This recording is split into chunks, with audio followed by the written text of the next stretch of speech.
Vamos lá, primeira carta de João, capítulo 4, de 1 a 20. Vamos ler todo o texto. Amados, não deis crédito a qualquer espírito. Antes provai os espíritos se procedem de Deus, porque muitos falsos profetas têm saído pelo mundo afora. Nisto reconheceis o Espírito de Deus, é o chibolete que João coloca aqui. Nisto reconheceis o Espírito de Deus. Todo espírito que confessa que Jesus Cristo veio em carne, esse é de Deus. Todo espírito que não confessa a Jesus não procede de Deus, pelo contrário, este é o espírito do anticristo, a respeito do qual tendes ouvido que vem e presentemente já está no mundo. Filhinhos, vós sois de Deus e tendes vencido os falsos profetas, porque maior é aquele que está em vós do que aquele que está no mundo. Eles procedem do mundo, por essa razão falam da parte do mundo e o mundo os ouve. Nós somos de Deus. Aquele que conhece a Deus nos ouve. Aquele que não é da parte de Deus não nos ouve. E nisto reconhecemos o espírito da verdade e o espírito do erro.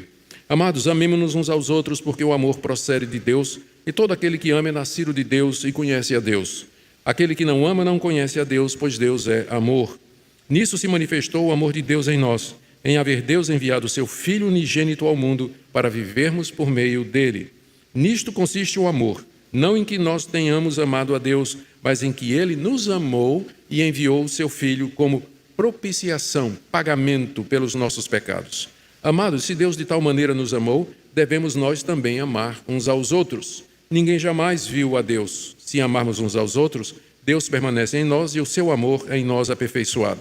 Nisto conhecemos que permanecemos nele e ele em nós, em que nos deu do seu Espírito. E nós temos visto e testemunhado que o Pai enviou o seu Filho como Salvador do mundo. Aquele que confessar que Jesus é o Filho de Deus, Deus permanece nele e ele em Deus. Mais um chibolete, né? Veja que João coloca vários testes à medida que ele vai escrevendo. Aquele que confessar que Jesus é o Filho de Deus, Deus permanece nele e ele em Deus. E nós conhecemos e cremos no amor que Deus tem por nós. Deus é amor, e aquele que permanece no amor, permanece em Deus e Deus nele. Nisso é em nós aperfeiçoado o amor, para que no dia do juízo mantenhamos confiança, pois segundo ele é, também nós somos nesse mundo. No amor não existe medo, antes o perfeito amor lança fora o medo. Ora, o medo produz tormento, logo aquele que teme não é aperfeiçoado no amor. Nós amamos porque ele nos amou primeiro. Outro chibolete, agora no verso 20. Se alguém disser, amo a Deus e odiar seu irmão, é mentiroso, pois aquele que não ama seu irmão a quem vê, não pode amar a Deus a quem não vê. Ora, temos da parte dele esse mandamento, aquele que ama a Deus, ame também a seu irmão. Pai querido, estamos diante da Tua palavra e nós pedimos que o Senhor ilumine o nosso entendimento, para que nós possamos compreender o sentido dela e a sua aplicação para nós hoje. Fala ao coração daqueles que se encontram aqui nesta manhã e que precisam, Senhor, ser renovados, consolados, orientados, instruídos, talvez corrigidos, repreendidos, conforme a necessidade de cada um que o Senhor conhece tão bem. Ouve a nossa oração. Em nome de Jesus. Amém. Queridos irmãos, na mensagem anterior nós vimos que João apresenta o teste do amor aos irmãos como evidência da verdadeira fé cristã. Uma das provas de que uma pessoa é realmente convertida é que ela é capaz de amar os seus irmãos, perdoá-los, aceitá-los e ter o amor que se traduz em boas obras com relação a essa pessoa. João havia ensinado que isso é um mandamento de Cristo e ele usou o exemplo de Caim e Abel para dizer que tipo de amor ele se refere. Caim era do diabo e matou seu irmão. E, portanto, se nós, mesmo não matando os irmãos, mas querendo que eles morram, ou tendo ódio ou mágoa no coração, nós seguimos Caim e não Abel. Portanto, o amor ao próximo é evidência de que você de fato foi regenerado, que você foi salvo, que Deus lhe perdoou e lhe deu a vida eterna. E esse amor, eu estou fazendo um resumo da última mensagem, este amor se traduz em ações concretas. Se você vir o seu irmão passar necessidade e você fechar o seu coração, como é que pode o amor de Deus estar em você? Pergunta João. O amor verdadeiro, então, quando nós estamos convencidos de que amamos, com base no amor de Deus, ele nos dá confiança para nós chegarmos diante de Deus e pedirmos o que quisermos. Nós vimos a relação entre amor e oração. Agora, João fala na continuidade, aqui no capítulo 4, sobre a necessidade que os crentes têm de discernimento espiritual. E ele faz isso trazendo mais alguns testes do verdadeiro ou da verdade. Nós vimos que essa carta foi escrita com o objetivo de combater falsos mestres que estavam se infiltrando nas igrejas da Ásia, a quem essa carta é dirigida. E João escreve dando aos seus leitores 3 testes que eles poderiam fazer para saber se aqueles mestres estavam falando de Deus. Primeiro, o teste doutrinário. Todo aquele que nega que Jesus é o Cristo, esse não é de Deus. Todo aquele que nega isso é falso profeta. O teste moral. Todo aquele que vive na prática do pecado, esse não é de Deus, mesmo que ele diga que é. E o teste do amor. Aquele que diz que conhece a Deus, mas não ama seu irmão, esse não é de Deus. Teste doutrinário, moral e social. João repete esses testes aqui na carta. E ele tem como objetivo fornecer bases para que os cristãos examinem todo mundo, todos que ele ouve. Em outras palavras, o cristão não deve ser tolo, um ingênuo, mas naive, que é uma palavra muito boa em inglês, não é? Mas ele deve prestar atenção naquilo que está sendo dito, aplicar esses testes, e existem outros na Bíblia, esses são apenas 3, para discernir se a pessoa está falando da parte de Deus ou não. E é esse o ponto aqui de todo o capítulo 4 que nós acabamos de ler, onde João vai combinar o teste doutrinário, o teste do amor, o teste moral, para, mais uma vez, reassegurar os seus leitores sobre como eles podem discernir a verdade e o erro. E também, aproveitando, os seus leitores deveriam se examinar. Será que eu estou na verdade? Será que eu sou de Deus? Será que eu nasci de novo? Será que a obra de Deus já foi feita em mim? É isso que nós queremos ver aqui. Vamos começar então com a orientação que João nos dá no verso 1, de que é nosso dever examinar os pregadores e os crentes em geral. Amados, não deis crédito a qualquer espírito. Antes provai os espíritos se procedem de Deus, porque muitos falsos profetas têm saído pelo mundo afora. Espírito aqui é o princípio que está por detrás de cada pregador. É aquilo que anima, que dá força para aquela pessoa que está falando. Existem 3 possibilidades quando nós pensamos nisso. Existe o espírito humano, às vezes a pessoa se apresenta como sendo de Deus, mas ela está falando simplesmente de si. Existem os espíritos malignos, tem pessoas que são possuídas, oprimidas, opressas, controladas por espíritos malignos, e elas falam coisas que são inspiradas por Satanás, existe isso, nós vamos ver. E tem aquelas pessoas que falam pelo Espírito Santo, espírito humano, espírito maligno, Espírito Santo. Se só tivesse o Espírito Santo no mundo, nós não precisaríamos ficar examinando. Mas como existem essas 3 possibilidades, nós somos chamados a examinar, a não acreditar de cara no que você está ouvindo, mas você examinar se de fato aquela pessoa, qual é o espírito que está por detrás daquela pessoa. Não acreditar, mas examinar. A razão que João dá para isso é mencionada aqui no final do verso 1. Já muitos falsos profetas têm saído pelo mundo afora. Nem todo mundo que se apresenta dizendo que é cristão, que vem da parte de Deus, está falando a verdade. Tem muitos falsos profetas. Por que eles são chamados de falsos? Por que eles são chamados de falsos profetas? São chamados de profetas porque profeta é alguém que fala em nome de outro. Então, eles se apresentam como dizendo, Deus me mandou para dizer a vocês essas coisas. Mas ele é falso, primeiro, porque Deus não mandou, e segundo, o que ele está dizendo é contra aquilo que Deus nos ensina em sua palavra. Então, já tem muitos falsos profetas. Se João disse isso naquela época, 2000 anos atrás, imagine hoje. Já tem muitos falsos profetas. Agora, veja como nós temos dificuldade em cumprir esse mandamento. Se eu perguntasse a você, para você, na sua cabeça, aí, não precisa falar em voz alta, faça uma lista aí de 5 falsos profetas que você conhece. Tem muitos. Tem, né? Não só aqui no Brasil, não só aqui nos Estados Unidos, mas como no Brasil também. Faça uma lista na sua cabeça de 5 falsos profetas. Eu sei que a maioria de vocês vai ter dificuldade em fazer isso. É porque exatamente nós pensamos que examinar, né, criticamente o que está sendo dito é julgar. E a Bíblia diz, não julgueis. Então muita gente diz assim, mas pastor, né, a Bíblia não diz, não julgueis. Só que o julgamento que Jesus proíbe é o julgamento hipócrita. Porque ele diz, por que você vê a trave no olho do seu irmão e não vê o cisco que está no seu olho? Hipócrita, primeiro tira a trave do teu olho para você poder tirar o cisco do olho do irmão. E em seguida Jesus disse, não dê aos cães e aos porcos as pérolas e aquilo que é precioso. Para eu obedecer esse mandamento de Jesus, eu tenho que saber quem é porco e quem é cão. Senão, Jesus disse para não dar pérolas aos porcos. Então, eu tenho que examinar para dizer, isso aí é porco. Eu não vou dar as pérolas do Evangelho, não vou dar as verdades de Deus para essa pessoa. Nós somos chamados a não ser bestas, né? O cristão não tem que ser besta. Existe um sentido em que ele tem que ser bem crítico. Ele tem que avaliar, porque já tem muito erro, já tem muita mentira em nome do Evangelho, em nome de Cristo espalhada pelo mundo. Muitos falsos profetas já saíram pelo mundo afora, como aqueles que estavam infestando as igrejas a quem João escreve. Em seguida, João apresenta, mais uma vez, testes que nós podemos usar para discernir quem está falando de Deus ou não, que servem para os seus leitores também e que identificam o verdadeiro cristão. E eu quero entrar nessa passagem por isso aí. 6 ou 7 marcas do verdadeiro cristão a partir desse pano de fundo que nós estamos descrevendo aqui. Então vamos lá para a primeira marca. O cristão verdadeiro, à luz de tudo isso que nós vimos, ele confessa a encarnação de Cristo. Vocês podem reconhecer o Espírito de Deus. Todo espírito que confessa que Jesus Cristo veio em carne, esse é de Deus. E todo aquele que não confessa a Jesus não procede de Deus, pelo contrário, é o espírito do anticristo, a respeito do qual tendes ouvido que vem e presentemente já está no mundo. Está aqui a primeira marca do verdadeiro cristão. Ele confessa que Jesus Cristo veio em carne, ou seja, que Jesus era uma pessoa real, de carne e sangue, e que Deus estava nele. Quem confessa isso, de fato, vem de Deus. Quem nega que Jesus era humano, esse aí não procede de Deus.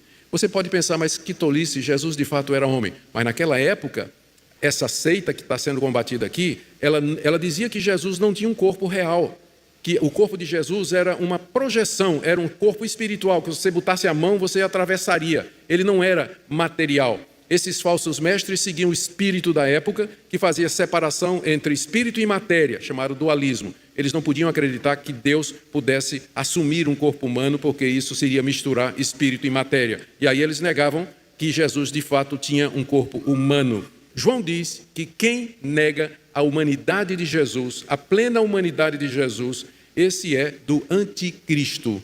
E aqui é a primeira vez que no Novo Testamento aparece essa palavra, anticristo. O que é que anticristo significa? É uma combinação de duas palavras, essa palavrinha anti, que em grego significa contra, e no lugar de, e Cristo, ungido, o Messias, o Cristo. Então, anticristo significa aquele que é contra Cristo ou aquele que toma o lugar de Cristo. Essa figura aí, João diz, vocês já ouviram que ele haveria de vir, está aí no verso 3, a respeito do qual tendes ouvido que vem, ou que virá, ou que está vindo, pode ser traduzido de qualquer uma dessas formas. Onde foi que os leitores de João tinham ouvido que o anticristo chegaria? Daniel, capítulo 7, fala do abominável da desolação. Jesus, no seu sermão escatológico, falou do abominável da desolação. O apóstolo Paulo, em Tessalonicenses, segundo aos Tessalonicenses, capítulo 2, falou do homem da iniquidade, o filho da perdição, que se senta no lugar sagrado, parecendo ser Deus, que faz sinais prodígios pelo poder de Satanás. Então, os leitores de João já tinham ouvido a respeito do anticristo. Há diferentes interpretações no meio reformado sobre o anticristo. Alguns dizem que essa passagem de João, ela já se cumpriu lá na invasão dos romanos no ano 70, e outros dizem que ainda o anticristo haverá de se levantar. Não importa antes ou depois, o que importa é que o espírito do anticristo já está presente no mundo, ou ainda está presente no mundo, como João diz aqui. E como esse espírito do anticristo se manifesta? Através de pregadores, através de pastores, através de teólogos, escritores, influencers, blogueiros que vão dizer para você que Jesus Cristo não era verdadeiro homem e que, portanto, ele também não era aquilo que a Bíblia diz que ele é, o Filho de Deus, aquele que veio para ser o nosso Salvador. O verdadeiro crente, ele rejeita isso e ele afirma a encarnação de Jesus. Jesus nasceu da Virgem Maria, foi gerado pelo Espírito Santo da Virgem Maria e ele tem uma natureza humana igual à minha. Ele é uma pessoa de carne e osso como você e como eu. Nós vamos ver porque é que isso é importante daqui a pouco. E quem professa isso, de fato, é filho de Deus. Quem nega isso é o anticristo. Ele está possuído ou guiado pelo espírito do anticristo. Segunda marca do verdadeiro cristão, na lista, no texto que nós estamos lendo, é que ele ouve e segue o ensino dos apóstolos. Jesus escolheu 12, Judas substituído por Matias, chamou Paulo em seguida, para através deles revelar a verdade a respeito do seu Filho Jesus Cristo. Esses apóstolos foram testemunhas oculares da vida, morte e ressurreição de Jesus. E eles nos deram esse testemunho por escrito. O Novo Testamento é o legado dos apóstolos, é o testemunho deles por escrito. Quem é de Deus, ele vai ouvir esse testemunho e ele vai receber a palavra dos apóstolos. Veja bem, você não viu Jesus.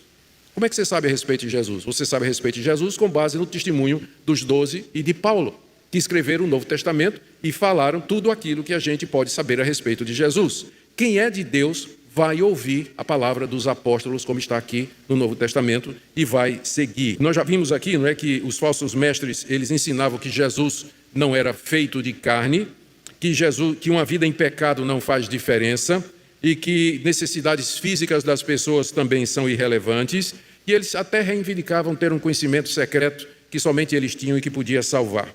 Esse tipo de apelo e mensagem estava se tornando muito popular no mundo da época. Estava encontrando abrigo, inclusive, nas igrejas, para quem João está escrevendo. O ponto que João introduz aqui é o seguinte: primeiro, seus leitores eram de Deus. São alguns pontos, veja só, a partir do verso 4. Filhinhos, vocês são de Deus. Que segurança, não é? A gente ouvir isso do apóstolo João. Vocês são de Deus, vocês não são do inimigo das nossas almas, mas vocês pertencem a Deus. Segunda coisa que ele diz: vocês já venceram os falsos profetas. Em que sentido já venceram o falso profeta? Porque não estavam seguindo o que os falsos profetas estavam dizendo. Então, já tinham vencido os falsos profetas. Terceira coisa, a razão pela qual eles tinham vencido os falsos profetas é porque maior é aquele que estava neles do que aquele que estava no mundo. Verso 4. João se refere ao Espírito Santo. Quem é de Deus tem o Espírito Santo. E o Espírito Santo é mais forte do que o espírito do anticristo que já está presente nesse mundo. Se você é de Deus, o Espírito Santo habita em você, e pelo poder do Espírito Santo você vai discernir a verdade e o erro, e você não vai seguir o falso ensino. Às vezes um crente verdadeiro ele pode estar equivocado sobre pontos secundários de doutrina, tipo estrutura da igreja, dons espirituais, papel da mulher na igreja, a relação da igreja e do Estado. Às vezes um crente verdadeiro ele pode estar equivocado nessas questões, mas ele nunca vai estar equivocado com relação a essa verdade central a respeito de Jesus, que Jesus é o Filho de Deus que se tornou carne, que ele morreu na cruz, morreu de verdade, ressuscitou com um corpo humano glorificado e vive assim até o dia de hoje. Então, todo crente verdadeiro vai confessar isso, porque é obra do Espírito Santo em seu coração. Maior é aquele que habita em nós do que aquele que está no mundo, que é o anticristo. A quarta coisa que João diz aqui é que o sucesso dos falsos profetas, que tinham muitos seguidores já no primeiro século, é porque eles não eram de Deus e falavam do mundo, falavam da linguagem do mundo. Por isso o mundo o ouvia e o mundo seguia. A palavra mundo aqui significa não as coisas criadas, mas significa a humanidade perdida sem Deus. Por que é que esses falsos profetas tinham tantos seguidores? Você nunca se pergunta isso? João explica aqui no verso 5. Eles procedem do mundo. Por essa razão, falam da parte do mundo e o mundo os ouve. Eles têm um discurso que as pessoas gostam de ouvir. Eles falam aquilo que vai consolar pecadores a continuarem no seu caminho de pecado. Eles não falam de arrependimento, mudança de vida, juízo de Deus, céu, inferno. A necessidade de arrependimento fica faltando nesses pregadores. O que eles pregam é prosperidade, bênçãos materiais, saúde, vitória e tudo aquilo que você precisa aqui nesse mundo. Sobre a pessoa de Cristo, o que ele fez na cruz, quase nada. Porque os falsos profetas são do mundo, falam das coisas que agradam o mundo, por isso o mundo ouve. Mas já o cristão, ele ouve os apóstolos. Olha o que é que João diz aqui. Nós somos de Deus. Quem é esse nós? É João e os demais apóstolos de Cristo. Aquele que conhece a Deus nos ouve. João diz, nós, os apóstolos, nós somos de Deus. Quem é de Deus vai ouvir o que nós estamos dizendo. Aquele que não é de Deus não vai nos escutar e, consequentemente, não vai atrás de pregadores que ensinam a doutrina apostólica e muito menos se tornar membros de igrejas onde a verdade apostólica sobre Cristo é ensinada. Eles vão atrás de falsos profetas. O verdadeiro cristão, ele ouve e ele segue a doutrina dos apóstolos. Onde está essa doutrina? Escritura Sagrada. Não está em nenhum outro lugar. Não está em revelação subjetiva, não está na personalidade carismática de alguns líderes, não está em novas revelações, sonhos e visões. Apóstolo bom é apóstolo morto, né? Aquele que já morreu e que deixou o seu legado por escrito, está aqui. Nós somos igreja apostólica, não somos? Por que nós somos uma igreja apostólica? Porque nossa doutrina se baseia no ensino dos apóstolos, que está aqui. Então, quem é de Deus vai ouvir e vai seguir. Quem não é de Deus vai seguir o falso profeta. Vai seguir o falso profeta, porque o falso profeta vai dizer tudo aquilo que ele quer ouvir, enquanto que numa igreja bíblica, você nem sempre vai ouvir o que você quer. Você vai ser confrontado pela palavra, você vai ser desafiado pela palavra e, consequentemente, você vai precisar tomar uma decisão diante do que você ouve. Esse era o outro shibolete, outro teste que João coloca aqui. O primeiro foi que o crente verdadeiro confessa a encarnação, e o segundo que ele acabou de dizer é que o crente verdadeiro ouve e segue o ensino dos apóstolos. Agora vem um terceiro teste. O crente verdadeiro ama os seus irmãos. Está aí do verso 7 até o verso 12. Como nós já vimos, se você está seguindo a nossa série, você vai lembrar disso. Eu vou recapitular por amor àqueles que estão nos visitando. Os falsos profetas que estavam entrando nas igrejas e que João combate aqui, eles desprezavam as necessidades materiais das pessoas devido ao dualismo com que eles interpretavam a realidade. O que é espírito é bom, mas o que é matéria é mal. Como o corpo é material, não interessa para mim. Deus não se preocupa com o corpo, portanto, Deus não se preocupa com as necessidades físicas e materiais. Eles achavam que o corpo era a prisão da alma e que você tinha que quebrar o corpo através de castigos, privações, para que a alma pudesse ser liberta e chegar até Deus. Esse era o ensino dos falsos mestres. João responde a isso com uma verdade simples, uma frasezinha de 3 letras, de 3 palavras. Deus é amor.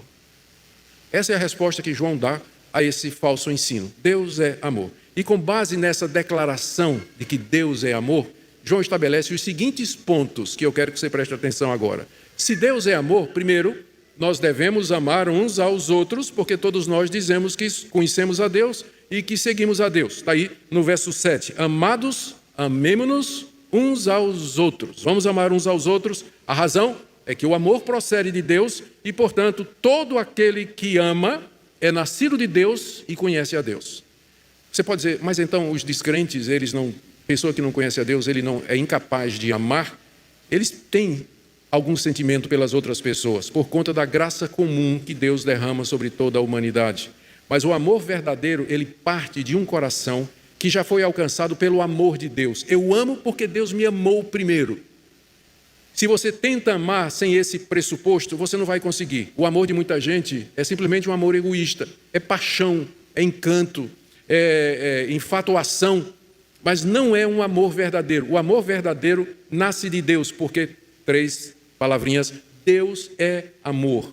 Só pode haver amor verdadeiro se vier de Deus, tomando você, moldando você, e aí você pode amar, porque você é amado por Deus e ama a Deus. Então, se você tirar Deus da jogada, não há amor, mas somente egoísmo, paixão, desejo, infatuação e outras coisas que não permanecem nem têm sólido fundamento. Quem confessa, agora vem, outro ponto aqui, quem professa ser cristão, mas não ama seu irmão, não conhece a Deus, diz João aqui no verso 8. Aquele que não ama, não conhece a Deus, pois Deus é amor. Se você conhece a Deus, você vai amar as pessoas. Se você se pega, eu digo isso com muita seriedade, eu queria que você examinasse mesmo. Se você se pega detestando uma pessoa, você não vai usar a palavra ódio porque é muito forte, e você sabe que é errado, mas você é completamente indiferente para com aquela pessoa, você tem sentimentos negativos com relação àquela pessoa, examine e você não consegue perdoar aquela pessoa. A pessoa pode até ter feito coisas ruins contra você, mas você não consegue perdoar aquela pessoa ou fazer o bem se aquela pessoa tiver necessidade. Cheque o seu coração e o seu relacionamento com Deus, porque pode ser um indício de que você não sabe dizer chibolete, você só diz cibolete. Pode ser um indício de que você não é crente, você é apenas um religioso, porque quem ama a Deus ama também o seu irmão, mesmo que seu irmão tenha feito alguma coisa errada contra você. Terceiro ponto aqui que eu queria que você percebesse, está nos versos de 9 a 10. O amor de Deus por nós se revela na vinda de Cristo ao mundo. Está tudo dito aqui, olha, no verso 9. Nisso se manifestou o amor de Deus em nós, ou por nós, em Deus haver enviado o seu Filho unigênito ao mundo para vivermos por meio dele. João primeiro disse, Deus é amor. O que isso significa, João? Como assim que Deus é amor? Aí João continua. Deus é amor porque ele tomou seu Filho unigênito, seu único Filho, e enviou ao mundo para que pecadores como vocês e como eu pudéssemos ter a vida eterna. Então, amor é isso, renúncia, abrir mão por amor a outras pessoas, para o bem de outras pessoas. É desse tipo de amor que João está falando aqui e que se baseia no amor de Deus por nós, para que nós possamos viver por meio de Cristo. Isso é o verdadeiro amor. E aí João explica, no verso 10, nisso consiste o amor, não em que nós tenhamos amado a Deus, mas que Ele nos amou e enviou seu Filho como propiciação pelos nossos pecados. Tem gente que pensa assim, Deus me ama porque eu amo a Deus. Tem gente que pensa assim, não é? Geralmente é o pessoal que acha que no ser humano existe capacidade suficiente para amar, por si só. Geralmente são pessoas que não entendem a gravidade do pecado e da corrupção do nosso coração. Nós não temos como amar a Deus por nós mesmos. Nosso coração, por natureza, é inimigo de Deus. Nós não queremos Deus. Eu quero ser o dono da minha vida. Eu não quero seguir regras e normas que Deus determina. Eu não quero ser um moralista. Eu não quero ser religioso. Eu não quero nada disso. Eu quero mandar na minha vida, fazer o que eu gosto, desfrutar do jeito que eu quero a minha vida. Nosso coração é inimigo de Deus. Se você ama a Deus, foi porque Deus lhe amou primeiro. E Ele veio até você pela palavra dos apóstolos, mudou o seu coração para que você pudesse amá-lo. Deus primeiro nos amou. Por isso que nós dizemos, a salvação é obra da graça de Deus, não é fruto de obras, não é fruto de mérito, de merecimento, que você não tem nenhum, nem eu. Mas é Deus vindo, amando o pecador, mudando o coração dele e habilitando-o a crer em Deus. Nós o amamos porque Ele amou primeiro. E em que consistiu esse amor dele? Mandar o seu Filho, como diz o verso 10, como propiciação pelos nossos pecados, como pagamento pelos nossos pecados. Você é um pecador, como eu sou. Somos culpados diante de Deus e merecemos a morte e o juízo da parte de Deus.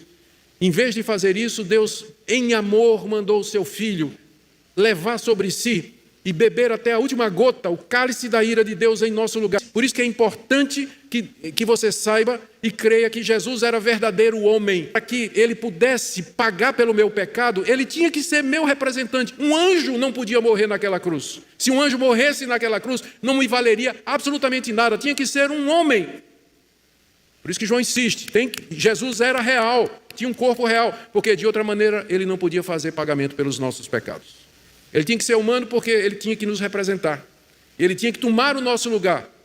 Somente um humano pleno, verdadeiro, podia ocupar o meu lugar naquela cruz. E é assim que Ele fez propiciação, pagamento pelos meus pecados. E nisso está o amor de Deus. Nós o amamos porque Ele nos amou primeiro. E o amor dele consistiu nisso, que Ele mandou seu Filho para pagar os nossos pecados e para que nós vivamos por meio dele. Termina dizendo aqui que o amor de Deus por nós, verso 11, é a base de nós amarmos o nosso irmão. Ele ainda está nesse teste, né, de que o crente verdadeiro ama seu irmão.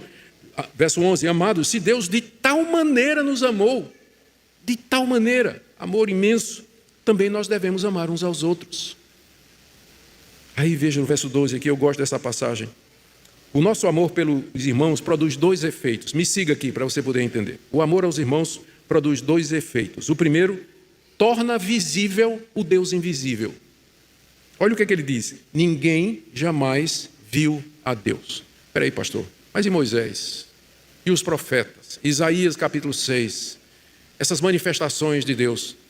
Ninguém jamais viu Deus na sua essência, na sua pureza, na sua natureza. Nós morreríamos imediatamente.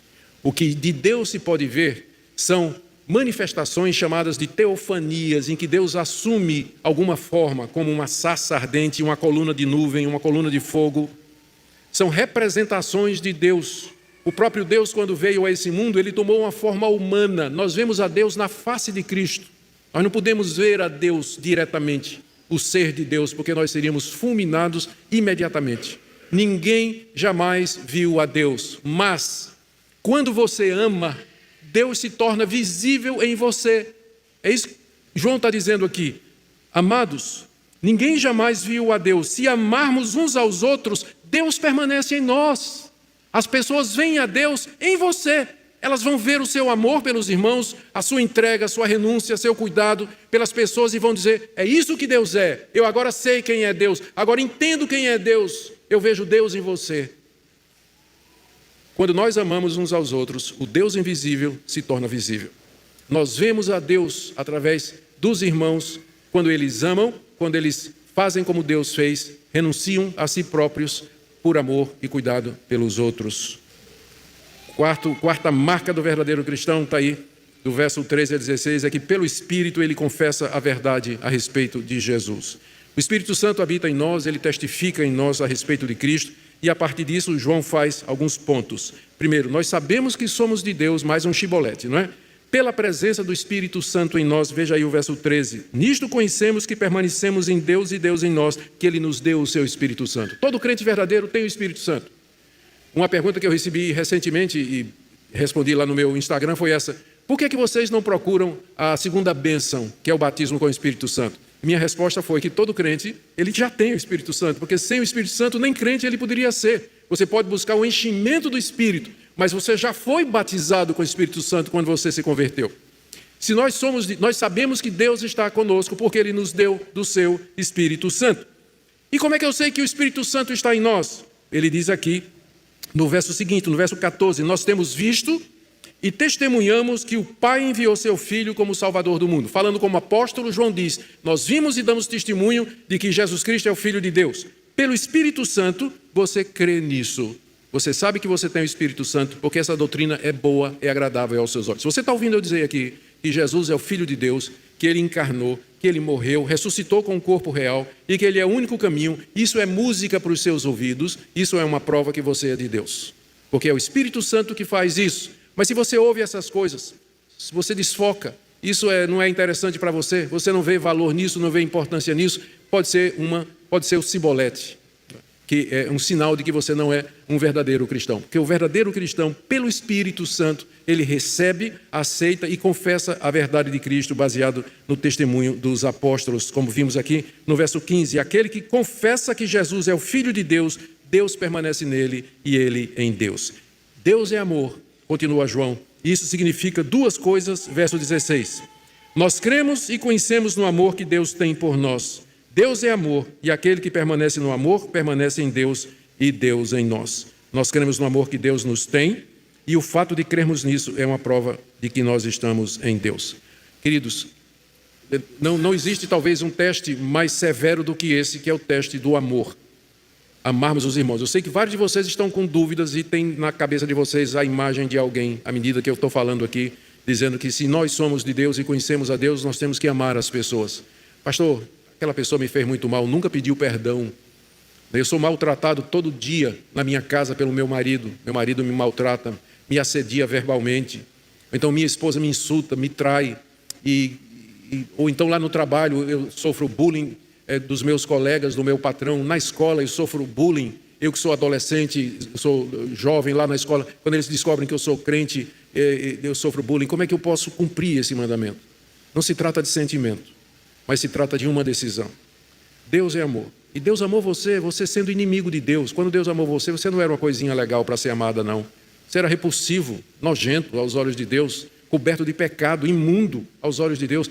Deus lhe amou nessa situação. E você então deve amar. Quem só ama os seus amigos, quem só ama os que você gosta, os descrentes fazem isso também. Foi Jesus que disse isso, né? Se amais somente os que vos amam, que galardão tereis? Porque até os ímpios fazem a mesma coisa. E ele disse que tem que amar inclusive os seus inimigos.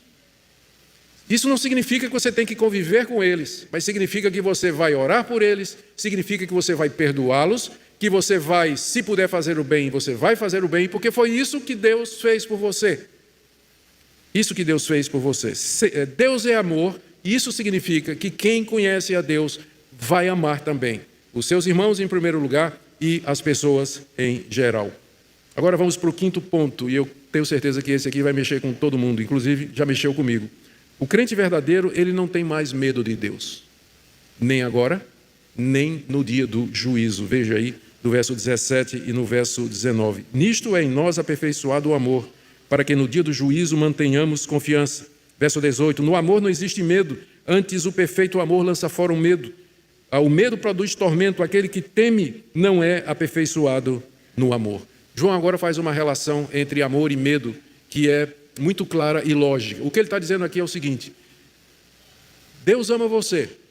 Se você de fato ama a Deus, isso significa que você não tem mais medo dele.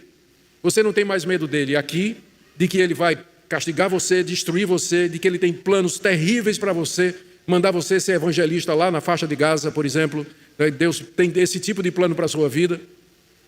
Não. E medo do futuro. Quando eu morrer, o que vai acontecer? Será que eu vou para o céu ou eu vou para o inferno? Deus vai me castigar, ele vai me dar a vida eterna? Se você ama a Deus, você não vai ter medo dele, nem aqui e nem com relação ao futuro. Agora eu quero que você sonde o seu coração. Quando você pensa em Deus, pensa no dia do juízo, ou pensa mesmo agora no presente.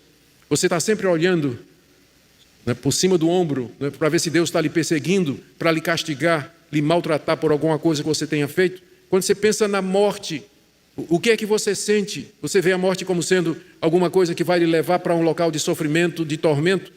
João está dizendo que o verdadeiro amor lança fora o medo, isso é o medo de Deus. Se você de fato ama a Deus, você está consciente do amor de Deus, você não vai ter medo de Deus, medo do juízo de Deus aqui nesse mundo e nem no futuro, quando houver o julgamento final, quando todos comparecerem diante de Deus. E não existe uma coisa melhor para nós, não existe nada mais precioso do que você não ter medo de Deus. Se você tem medo de Deus, pode ser por algumas coisas. Primeiro, você fez alguma coisa que você sabe que está errado e você não colocou em ordem. E aí, é claro, você fica com medo de que a qualquer momento você vai olhar no retrovisor e vai ver a luzinha azul atrás de você. Pegaram, me pegou. Não é? Você fica olhando no retrovisor, o tempo todo, olhando no retrovisor. Se você tem culpa, o olho é no retrovisor o tempo todo, para ver se... não é? Fica com medo disso. Então, se você tem medo, examine a sua vida. Por que você está olhando no retrovisor o tempo todo? O que é que você fez? É preciso que você se reconcilie com Deus. A porta está aberta, Cristo fez propiciação pelos nossos pecados. Conserte a vida, arrume sua conduta, desfaça esse relacionamento, mude sua vida nos seus negócios, faça as coisas direito e você não vai ter medo. Segunda razão, se você tem medo, é que você ainda não entendeu o amor de Deus por você. Deus lhe perdoa completamente, já não há mais condenação para aqueles que estão em Cristo Jesus. Se você é de Deus, seus pecados foram pagos. Seus pecados foram todos quitados, não tem mais absolutamente nada na sua conta negativa, saldo negativo diante de Deus, porque tudo foi saldado completamente. O verdadeiro amor lança fora o medo. Ele diz aqui que o medo produz tormento. Eu sei de pessoas que vivem atormentadas. Sei de pessoas que vivem atormentadas com medo, horror do que vai acontecer, do futuro, de todas estas coisas. A receita que a Bíblia dá para você se livrar do tormento mental, da aflição e da angústia espiritual, é você mergulhar no amor de Deus por você. O Deus que lhe ama, que lhe perdoa, e o Deus que lhe chama para a reconciliação por meio de Cristo. Agora deixe-me ir para o último ponto, ou esse já foi o último? Não, o último, que eu tenho que dizer. Quem é de Deus não odeia seu irmão, né? Verso 20 até o verso 21. Se alguém disser amo a Deus e odeia seu irmão, é mentiroso. E olha o argumento de João. Se você não ama seu irmão a quem você vê, como é que você vai amar a Deus a quem você não vê? Olha que argumento interessante. Você vê seu irmão e você não consegue amá-lo. Ora, se você não consegue amar uma pessoa que você vê e que você pode fazer o bem, se reconciliar, como é que você vai amar Deus a quem você não vê? Então alguma coisa está errada aí. Se você ama o Deus que você não vê, mas que você sabe que é real, você vai amar seu irmão a quem você vê. O que é que significa no contexto todo, partindo para a conclusão, o que é que significa no contexto todo esse amor aos irmãos? Não é simplesmente cantar que você ama seu irmão na igreja, não é declarar isso, de que você é crente e ama seu irmão, mas como Deus nos ama de maneira concreta, fazer a mesma coisa. Pode significar meter a mão no bolso e ajudar seu irmão financeiramente, pode significar ser amparo e apoio psicológico, espiritual para ele em momentos de aflição, pode ser ir visitá-lo lá no hospital, pode ser reconciliar-se com ele e você brigou, bloqueou ele lá no Instagram, bloqueou lá no Zap, não quer saber de conversa, desbloqueia, procura aproximação se for possível. Paulo diz, o quanto estiver em vós, tende paz com todos os homens. Às vezes não está em nós, depende do outro, mas na sua parte, você fez tudo o que era possível para a reconciliação, para viver em paz com seus familiares, seu marido, sua esposa, seus filhos, seus pais, seus chefes, seus colegas de trabalho, seus colegas da faculdade, na escola. É isso que é amar. Amar de verdade, não de boca, mas de palavras e atos. Essa é a marca do verdadeiro crente. Ele não odeia a seu irmão. Termino com algumas aplicações. Em primeiro lugar, para vocês que estão aqui nessa manhã e que durante todo o sermão aquela pessoa não saiu da sua cabeça. Espero que você saia daqui hoje com o propósito de se reconciliar, de resolver o que pode ser resolvido com essa pessoa que não saiu da sua mente durante todo o sermão, que você se lembrou toda vez que eu toquei na questão do amor e na questão da mágoa. Segunda coisa, para muitos de vocês aqui não leem a Bíblia regularmente, não leem. Passam a semana toda e não leem a Bíblia. Vocês notaram que tudo que nós sabemos sobre Cristo, toda a força que nós precisamos vem do testemunho dos apóstolos. E você não vai receber isso direto, num download divino, direto de Deus para a sua cabeça. Você tem que ler a palavra de Deus, você tem que buscar a palavra de Deus, ler a Bíblia todo dia. Todo dia ler o testemunho dos apóstolos, porque é dessa maneira que você vai se fortalecer na fé e evitar ser levado pelo falso profeta. Tem muita gente que sai da verdade e vai seguir o falso profeta simplesmente porque não conhece a palavra de Deus. Tem gente aqui, talvez, que veio de igreja, onde aprendeu a vida toda que doutrina não importa. A letra mata e o Espírito vivifica. Não, o Espírito Santo, através da letra, vivifica. As duas coisas são importantes, vida espiritual, doutrina. Veja a importância da doutrina aqui, particularmente a respeito da pessoa de Cristo Jesus. Também pode ter gente aqui com medo de Deus. E eu queria, nessa manhã, convidar você a refletir no fato de que o amor de Deus consiste em pegar pecadores como você e eu, reconciliar-se com eles, justificá-los com base na justiça de Cristo, recebê-los como filhos e tratá-los como tal. Você pode desfrutar da paz com Deus, do amor e da alegria de ter um relacionamento com Deus. E, finalmente, para todos aqueles que estão aqui e que acham que o crente não deveria ser crítico, eu espero que essa palavra nessa manhã mude a sua opinião. É crítico no bom sentido, né? Avaliar, crítica talvez não seja uma boa palavra, mas você deve avaliar para discernir a verdade do erro. Você precisa fazer isso, não seja naíve, não seja ingênuo, não seja besta, não seja tolo. Nem todo mundo que diz que é de Deus é de Deus. E é por isso que a Bíblia nos dá todos esses testes. Que Deus nos abençoe, que nós sejamos um povo que cresce, um povo que busca a Deus, que o ama e quer fazer a vontade dEle. Amém, queridos?